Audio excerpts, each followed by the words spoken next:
मैं बात कर रहा हूँ कि चीनी कंपनियों को अगर बैन होता है, चाइनीज कंपनियां बैन होती हैं, सप्लाई चेन सारी इंडिया जा रही है, मैन्युफैक्चरिंग वहां पे हो सकती है, ग्लोबल ऑर्डर इस तरह का शिफ्ट हो रहा है that India is getting benefit out of this and they have an infrastructure and environment. So it means a lot what the Americans are doing. It means a lot for China कि वो India को provoke कर रहे हैं and one way or the other India is growing with all this situation which is जी आप ये सारी American companies हम चाइना के साथ कर रहे हैं अपने मुआहदे ख़त्म. एप्पल, गूगल, ये आपका माइक्रोसॉफ्ट, ये सारी कंपनियां चाइना से निकलें और वो आ जाएं इंडिया. इंडिया जो है उसमें हजारों अमेरिकन जो मल्टीनेशनल्स हैं वो आ रही हैं.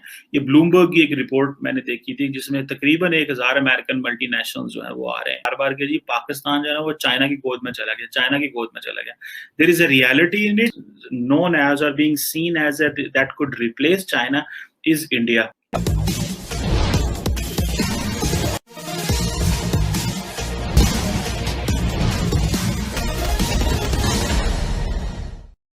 अमेरिका ने चीन को एक और बड़ा झटका दिया है. चीन की 14 बड़ी मल्टीनेशनल कंपनियां जो अमेरिका में काम कर रही थी उसे अमेरिका ने अपने यहाँ काम करने से रोक दिया है, उन पर बैन लगा दिया है. दूसरी तरफ अमेरिका की कंपनियां जो चीन में काम कर रही है उन पर भी अमेरिका दबाव डाल रहा है कि वह क्रमशः चीन से बाहर निकले. इन सब का फायदा भारत को मिलने वाला है. अमेरिका ने चीन के खिलाफ क्या प्लान बना रखा है और भारत को इससे कैसे फायदा होगा, इसी को बयान करती पाक मीडिया की परिचर्चा. आइए आगे सुनते हैं.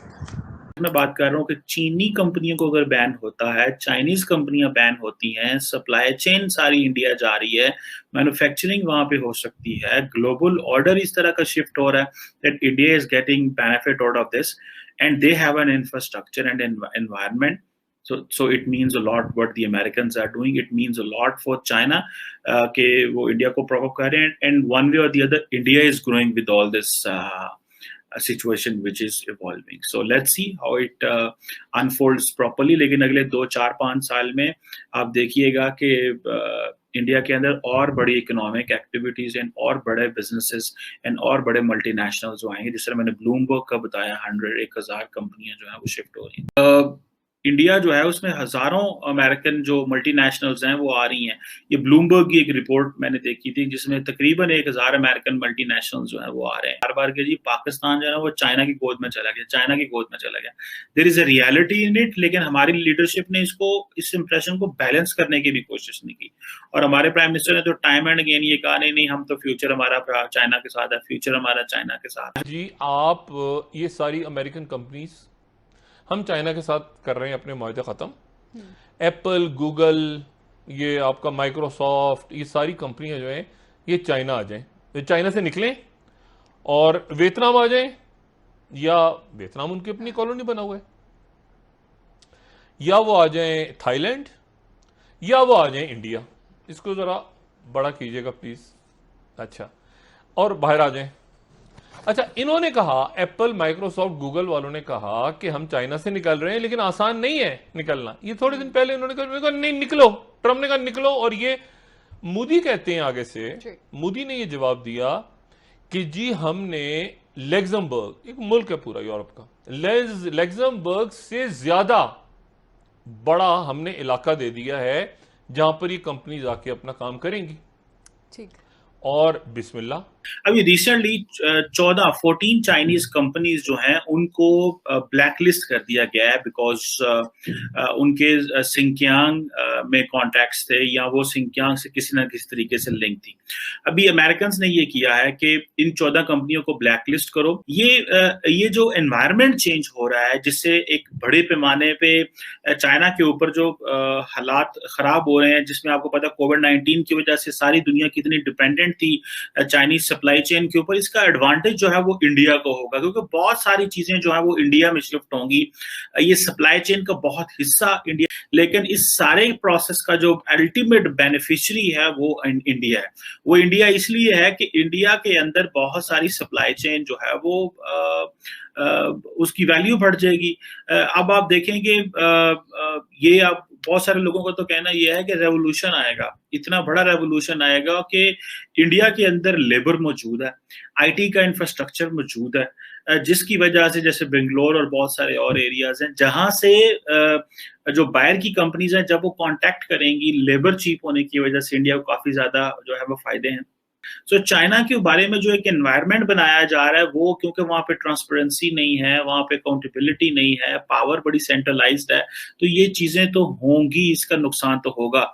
सो ये कहा जा रहा है कि सारी की सारी वो जो सप्लाई चेन है उसका जो बेसिक एडवांटेज जो है वो शिफ्ट होगा जब चाइनीज कंपनियां कंट्रोवर्शियल हो जाएंगी, चाइनीज कंपनियों के ऊपर क्वेश्चन मार्क लग जाएगा, चाइनीज कंपनियों को ये कहा जाएगा कि ये नेशनल सिक्योरिटी वजह से हमने इनको बैन कर दिया, इंडिविजुअल्स को बैन कर दिया, तो वो जो वेस्ट में लोग डील कर रहे होंगे वो उनको कहाँ से फिर वो चीजें मिलेंगी, वो इंडिया से मिलेंगी उन कंपनीज को। अगर हो सकता है चाइनीज ही वो अपना सारा कुछ इंडिया लेके आ जाए, तो एप्पल है वो आईफोन 12 मैन्युफैक्चरिंग जो है वो इंडिया में कर रहा है। So this is something very huge. Similarly, South Korea और बाकी जो ममालिक हैं, they are also manufacturing, and then above all, India ने वो एक environment भी create किया, एक infrastructure भी दिया कि हाँ भाई हम ये कर रहे हैं। और जैसे नरेंद्र मोदी ने ये कहा कि जी हम मेक इन इंडिया इनिशिएटिव लेके आएंगे। So this gives a lot of reference and value to India in this environment.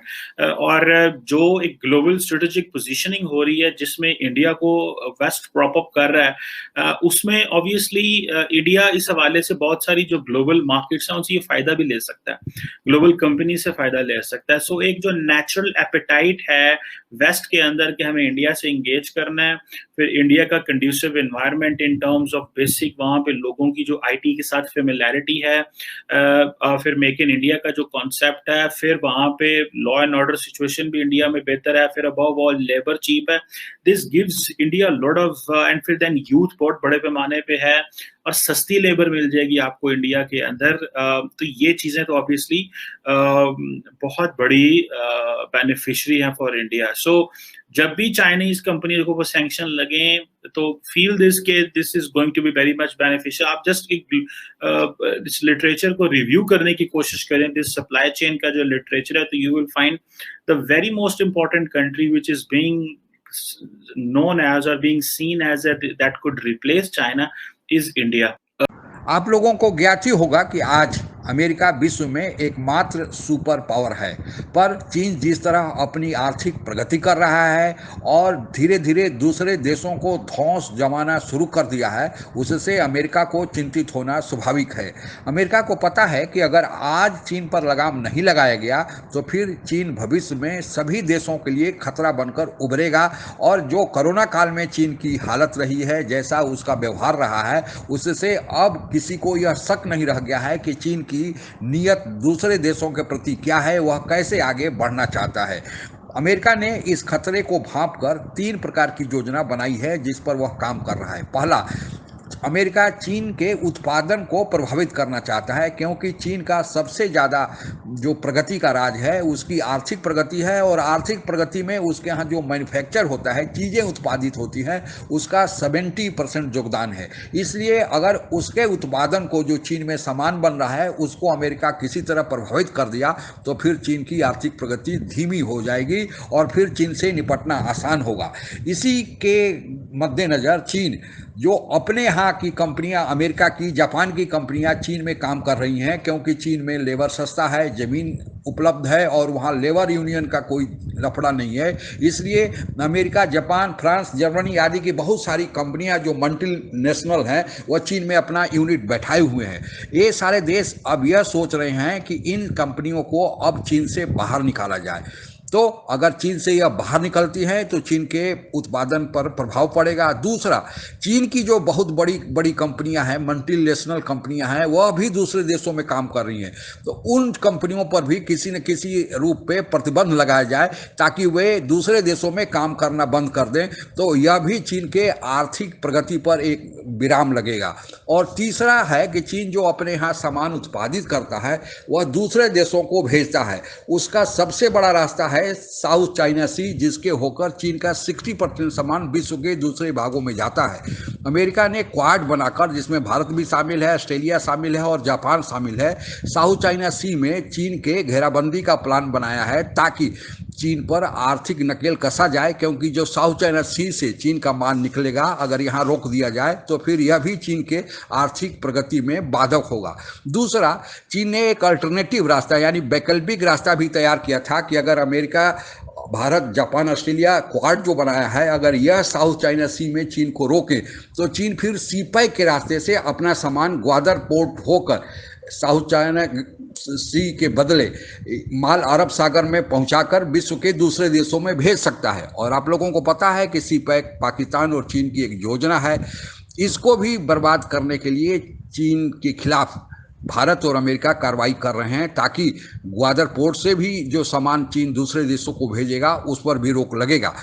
लिहाजा इन सारी चीज़ों का फायदा भारत को होने वाला है और यह विश्व के देश चाहते भी हैं, क्योंकि आज सीधे रूप से भारत ही चीन से लड़ रहा है। तो अगर ये सारी कंपनियां जो चीन से निकलेंगी और भारत में आती हैं, और जैसा कि आने का सिलसिला चालू भी हो गया है, तो भारत अगर जितना ही आर्थिक रूप से मजबूत होगा उतना ही वह चीन को चुनौती देने में उतना ही ज़्यादा सक्षम होगा और चीन का नकेल कसने में उतना ही ज़्यादा तैयार होगा और मजबूत होगा। आज के लिए बस इतना ही।